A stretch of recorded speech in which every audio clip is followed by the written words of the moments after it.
coming again. They'll leave that pamphlet for her. Yes, Jesus is coming again, but if you're going to come back to this restaurant again, you ought to remember the service that they provided. But it is customary when somebody's departing to leave a gift. So we're into verse 4. And being assembled together with them, he commanded them that they should not depart from Jerusalem, but wait for the promise of the Father, which saith he, ye have heard of me. So Jesus is about to go back.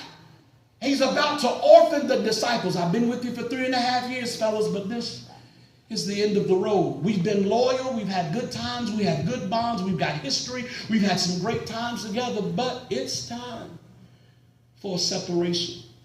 Separations are easy when it's somebody you're tired of.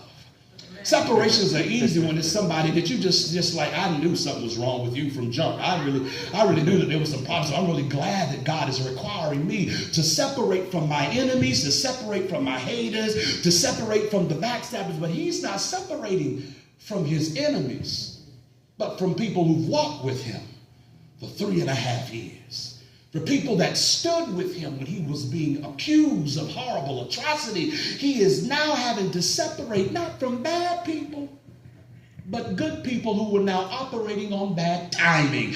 And let me tell you that some of your separations are going to challenge you when God is requiring you to separate from people that you had good history with. Because sometimes the good history of the past will keep you extending them beyond their season.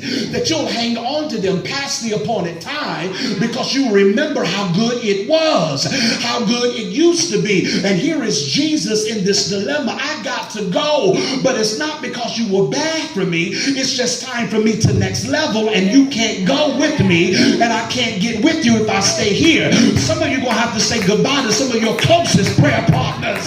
You're going to have to say goodbye to them that are closest to you, not because I'm being bitter and vindictive, but we have gone as far as this journey was to take us. Fare ye well, I wish you the best, but a maturity is causing this. It's not a grudge, it's not a feud, but God is pushing me to another place, and I gotta go higher. And he said, I'm assembling for this purpose. Why you got us gathered here?